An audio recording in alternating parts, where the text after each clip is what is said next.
আসসালামু আলাইকুম প্রিয় শিক্ষার্থী বন্ধুরা, আশা করি তোমরা সবাই অনেক ভালো আছো। তোমরা যারা ঢাকা শিক্ষা বোর্ডের অধীনে যে সকল শিক্ষা প্রতিষ্ঠানে স্টুডেন্ট তোমরা আছো, অলরেডি কিন্তু 14 তারিখে একটা নিউজ পাবলিশড হয়েছে, নোটিশ পাবলিশ হয়েছে।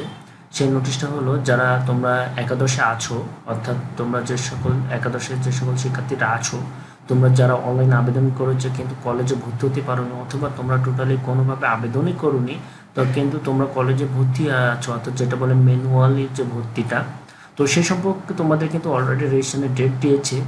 তো এই সম্পর্কে এ টু জেড এই ভিডিওটা তো দেখিয়ে দেবো তোমাদের নোটিশটা কীভাবে ডাউনলোড করবে এবং কোথা থেকে তোমার নোটিশটা পাবে। তোমাদের কাছে একটা রিকোয়েস্ট থাকবে, ভিডিওটা স্কিপ করে যাবে না, সম্পূর্ণ মনোযোগ সহকারে দেখবে এবং তোমরা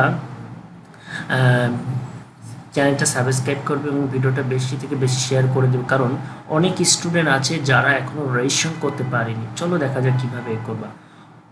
তোমরা সবাই যারা ভিডিওটা দেখতেছো, ঢাকা শিক্ষা বোর্ডের ওয়েবসাইট সম্পর্কে তোমাদের সবার কিন্তু ধারণা আছে। ঢাকা বোর্ডের শিক্ষা বোর্ডের ওয়েবসাইটে তোমরা এই যে ওয়েবসাইট অ্যাড্রেস, যেটা অ্যাড্রেসে আসার পর তোমরা লেটেস্ট নোটিশই এখানে ক্লিক করবা। এখানে অলরেডি কিন্তু দেখিয়ে দেবেন নোটিশটা কোথায় আছে, ঠিক আছে। এখানে যদি তোমরা না পাও তাহলে এইচএসসি কর্নার, এই কর্নারে কিন্তু অলরেডি কিন্তু যোগ হয়ে যাবে। এখানে দেখো অলরেডি কিন্তু এখানে দেখিয়ে দিচ্ছে যে দেখো এইচএসসি 22 এবং 23 শিক্ষাবর্ষ একাদশ শ্রেণীতে। তো অলরেডি তোমাদের সুবিধা থেকে আমি নোটিশটা ওপেন করে রাখছি। তোমরা দেখো এখানে কি বলছে, মাধ্যমিক উচ্চ মাধ্যমিক শিক্ষা বোর্ড ঢাকা, তোমাদের হলো আজকে তারিখ দিয়েছে 14/5/2023। জরুরি বিজ্ঞপ্তি লিখছে কি 2022-23 শিক্ষাবর্ষে একাদশ শ্রেণীতে যে সকল শিক্ষার্থীরা অনলাইন আবেদন করেছে কিন্তু কোনো কলেজে ভর্তি হতে পারেনি, সে সকল শিক্ষার্থীদের রেজিস্ট্রেশন সম্পূর্ণ করার লক্ষ্যে ইএসআইএফ পূরণ প্রসঙ্গে, অর্থাৎ ইএসআইএফ এর ফুল মিনিং হলো, এটা কিন্তু তোমাদের যে স্টুডেন্ট যে কলেজ আছে সেই কলেজের কিন্তু ইএসএফআই এর কিন্তু এটা বুঝে যাবে যে কিভাবে তাদের রেজিস্ট্রেশন করতে হবে। তো এখানে দেখো নোটিশ কি বলছে, এত দ্বারা সংশ্লিষ্ট শিক্ষা প্রতিষ্ঠানের প্রধানের অবগতির জন্য জানা যাচ্ছে যে শিক্ষার্থী, অভিভাবক এবং প্রতিষ্ঠানের প্রধানগণের আবেদন প্রেক্ষিতে 2022 এবং 23 শিক্ষাবর্ষে একাদশ শ্রেণীতে যে সকল শিক্ষার্থীরা অনলাইনে আবেদন করেছেন কিন্তু কোনো কলেজে ভর্তি হতে পারেনি, সে সকল শিক্ষার্থীর রেজিস্ট্রেশন সম্পন্ন করার লক্ষ্যে আগামী 15/5 তারিখ হতে 25/5 তারিখ পর্যন্ত অনলাইনে শিক্ষার্থীদের ছবি সহ ইএসআই স্টুডেন্ট ইনফরমেশন ফর্ম পূরণের জন্য অনুরোধ করা হলো। তো রেজিস্ট্রেশনের পদ্ধতি এটা হলো তোমার হলো যে সকল শিক্ষা প্রতিষ্ঠান আছে শিক্ষা প্রতিষ্ঠান তারা এই পদ্ধতিতে রেজিস্ট্রেশন করবে।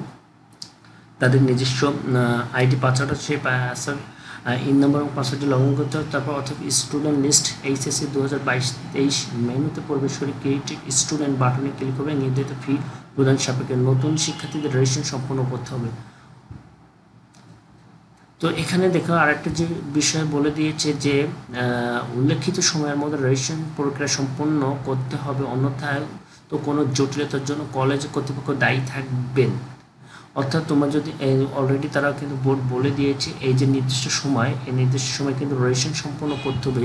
এই রেজিস্ট্রেশন সম্পন্ন না করলে কিন্তু পরবর্তীতে দায়ী থাকবে শিক্ষা প্রতিষ্ঠান। তো যেটা প্রতি বছরের শেষের দিকে অর্থাৎ নভেম্বর বা ডিসেম্বর মাসের দিকে এই যে ম্যানুয়াল রেজিস্ট্রেশনটা এটা দিয়ে দেয়, কিন্তু এবার কিন্তু অলরেডি কিন্তু রেজিস্ট্রেশন যারা অনলাইনে ভর্তি হয়েছিল, ভর্তি হওয়ার পরপরই তাদের কিন্তু রেজিস্ট্রেশন সম্পন্ন করতে হয়েছে এবং তাদের পরপর টিসি, তোমাদের কিন্তু একাদশে যারা ছিল অলরেডি টিসি ছিল, টিসি কার্যক্রম কিন্তু অলরেডি 12 তারিখে শেষ হয়েছে। তো টিসি কার্যক্রম শেষ হওয়ার পরপরই কিন্তু যারা ম্যানুয়ালি বা কোনোভাবে আবেদনই করেনি বা আবেদন করেছে কোনো কলেজে ভর্তি হয়নি এবং এখন কলেজে তারা ভর্তি হয়ে আছে ম্যানুয়ালি, যেটা হলো তাদের রেজিস্ট্রেশন সম্পন্ন হয়নি, সে সঙ্গে কিন্তু অলরেডি রেজিস্ট্রেশন দিয়ে দিচ্ছে। তো তোমাদের কাছে তো রিকোয়েস্ট থাকবে ভিডিওটা বেশি থেকে বেশি শেয়ার করে দেবে, কারণ অনেক স্টুডেন্ট আছে তারা রেজিস্ট্রেশন করতে পারেনি এবং তারা হলো অনলাইন আবেদন করতে পারেনি, তো তাদের উপকার হবে। তো এই ভিডিওটা এই পর্যন্ত রাখছি। তোমরা ভালো থাকবে, সুস্থ থাকবে। আসসালামু আলাইকুম।